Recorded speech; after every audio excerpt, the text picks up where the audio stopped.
কখন বাজে 12টা, কখন বাজে 12টা। মাসিক আমাদের দেশে স্থানীয় ভাষায় এটাকে মাসিক বলে, মেয়েদের যে একটা মাসে মাসে হয় ওইটাকে মাসিক বলে। যে পরিবর্তনটা হয়, যে গ্রামের ভাষা ওইটারে মাসিক বলে, মাসিক বলে। আবার ওই যে আগের যে মহিলারা আছে তারা শরীর খারাপ বলে।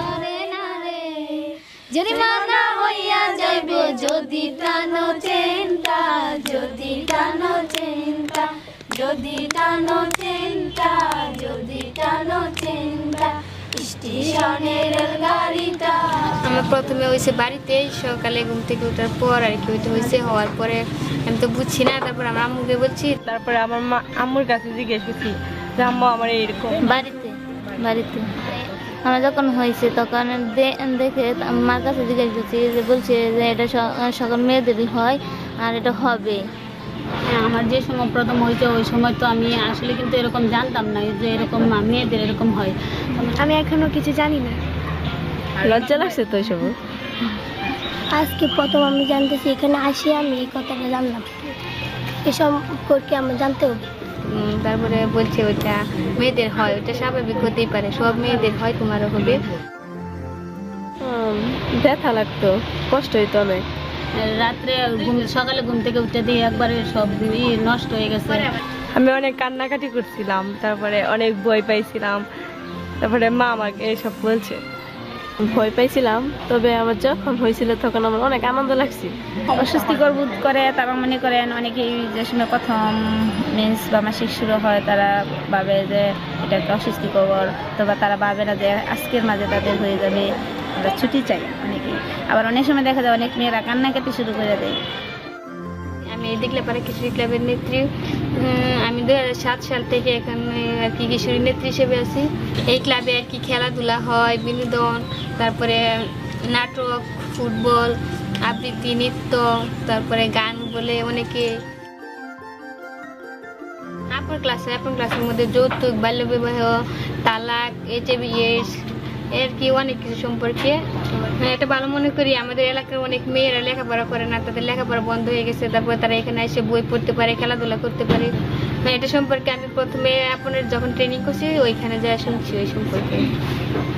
সময়টা জাস্ট আমার জানা না কি, আমি অনেক আগে জানছি যে বড় অপরাধ হয়েছিল তো এই সময়তে। আমি আমার বোনের কাছ থেকে জানছি, বড় বোনের কাছ থেকে। আমি আমার বোনের কাছ থেকে। আমি আমার আম্মুর কাছ থেকে। আমি আমার বাবির কাছ থেকে জানছি। আবার দেখা যায় যখন আমাদের কিন্তু ক্লাস 7-এ একটা পাঠ্য আছে, ক্লাসটা তারা খুব নীরবভাবে থাকে, ওটা তারা লজ্জাবোধ করে, হাস্যকর মনে করে, যে তারা মনে করে যে এটা। তারপর আমরা এটাতে সজাগ সচেতন করে দিই যে না, এটা এইভাবে করতে হবে, এভাবে সংরক্ষণ রাখতে হবে, নেকড়াগুলো কীভাবে ব্যবহার করতে হবে, অথবা কয়দিন থাকবে তাদের নির্দিষ্ট একটা এরকম কিছু করে দেয়, কীভাবে পরিষ্কার রাখতে হবে। আগে তো মানুষের ওইটা লজ্জা পাইতো, মানুষের তো বলতো না যে মাসিক হইলে যে কি হয় সমস্যা। অনেকের সমস্যা হয়, অনেকে দেরিতে হয়, কয়েকজনের হয় না, তারা তো বুঝে না, ডাক্তারের কাছে যায় না। আগে যারা না জানতো তারা এখন জানে, আর মেয়েরা এই ক্লাবে এসে এইসব শিখছে, এইসব সম্পর্কে।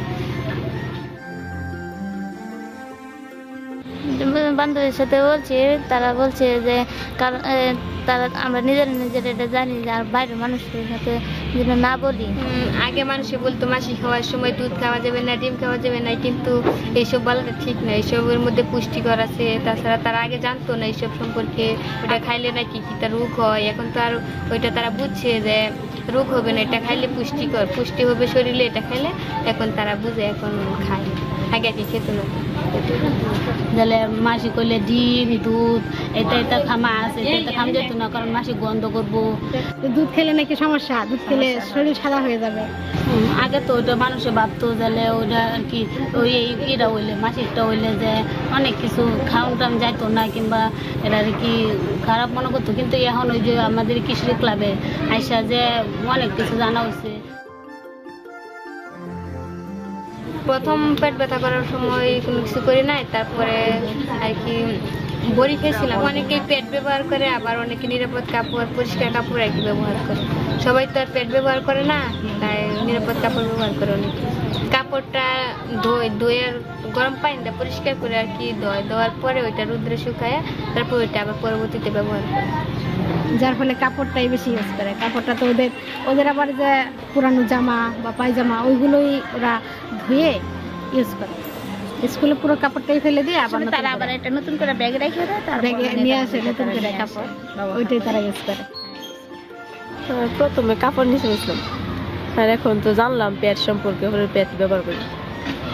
ওই সময় মাসিক হওয়ার সময় আর কি স্কুল কলেজে যায়, অনেকে যাওয়ার পরে বারবার প্রস্রাব করতে যায়, বাথরুমে যায়, আবার অনেকে যায় না স্কুলে, মনে করে যে ওইটা স্কুলে গেলে সমস্যা হবে। আর যারা বুঝে তারা তো স্কুলে যায়, পরিষ্কার নিরাপদ কাপড় পরে স্কুলে যায়, তখন সমস্যা হয়।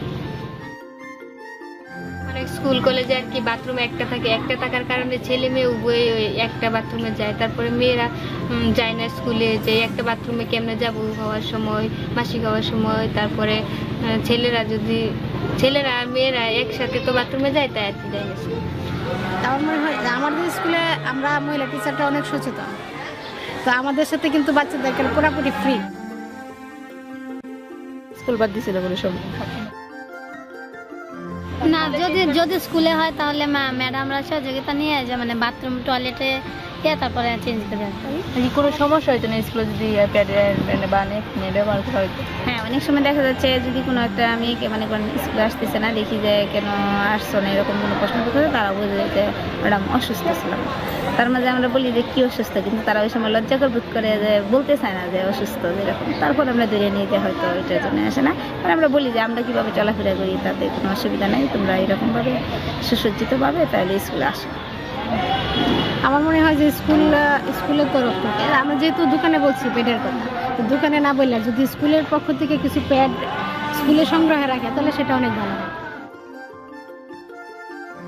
মেয়েরা এগুলি বেশি ব্যবহার করে, তবু তারপরে আরও সচেতন করতে হবে। তারা তো শিক্ষার হার তাদের মাঝে কিছু না কিছু তারা মনে করে, শিক্ষার হার তাদের মাঝে বলছি। এখন ওই শিক্ষার আলোকে যেন আমরা আরও কিছু করতে পারি, যেন নিকটে প্যাডগুলি বা ন্যাপকিনগুলি ব্যবহার করা যায়, এর বন্দোবস্ত করতে হবে। আর একটু সচেতন করতে হবে আর কি বাচ্চাদেরকে। আর আমরাও যদি আরেকটু সময় দিই, টিচাররা, মহিলা টিচার যারা আছে, তারা যদি ক্লাসে কিন্তু একটা শ্রেণীতে কেবল পাঠ্য, তো এই পাঠ্যটা যদি আরেকটু বেশি এবং আরও উপরের লেভেলে দেয়, ক্লাসে ছেলেরা থাকার দরুন আমরা কিন্তু বলতে পারি না। মাসিক হওয়ার সময় অনেকে ভাবে যে স্কুল কলেজে যাওয়া যাবে না, বাজারে যাওয়া যাবে না, হাট বাজারে কোথাও যাওয়া যাবে না, তারপরে অন্য দিনের মতো স্বাভাবিকভাবে কাজ করা যাবে না, তা কি ঠিক না। কিংবা বাবিরা কাছে, বড় বোনের কাছে বলি, এখন সবাই সিরিয়াসভাবে ওটা ভালোভাবে আর কি নেই, আসলে ওটা ভালো আর কি।